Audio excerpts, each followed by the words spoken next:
Dahil nga halos isang buwan tayo hindi nakapag-train ng bicep guys. Yan yung bicep natin mukhang nagtatampo. Bihira ko na kasi i-train to guys, lalo na tong tricep natin. Minsan ko na lang siya train pero yun nga, isundot-sundot lang, hindi talaga yung workout na sulit.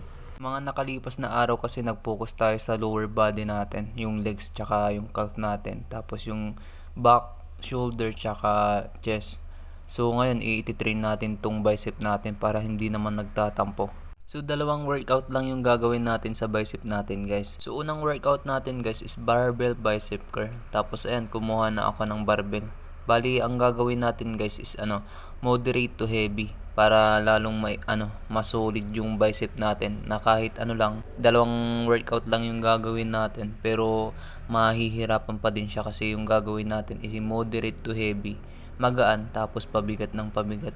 So pagkatapos ko nga nag-warm up set guys, bali yung unang barbell natin one warm up set lang natin yun.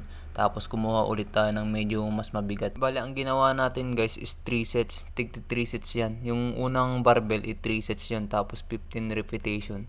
Tapos itong pangalawang barbell din naman is 3 sets din to. Tapos 12 repetition yung ginawa ko dito. At nung natapos natin yung 3 sets dun sa pangalawang barbell guys, and kumuha ulit tayo ng medyo mas mabigat na barbell. So ang ginawa ko naman na dito guys is 7 repetition tapos 3 sets. So yung dalawang workout na ginawa natin guys, ito yung barbell bicep curl, tapos ang isusunod naman natin dito guys is yung hammer curl.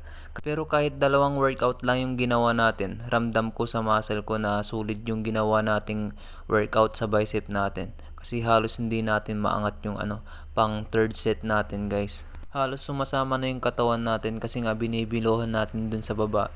Pero kahit ganun, goods pa rin yun kasi hindi naman nagsiswing yung yung elbow natin. Pagkatapos nga natin magbuhat ng barbell guys, and kumuha naman na ako ng dumbbells. Pero yun is nagpahinga naman tayo nun ng 20 seconds.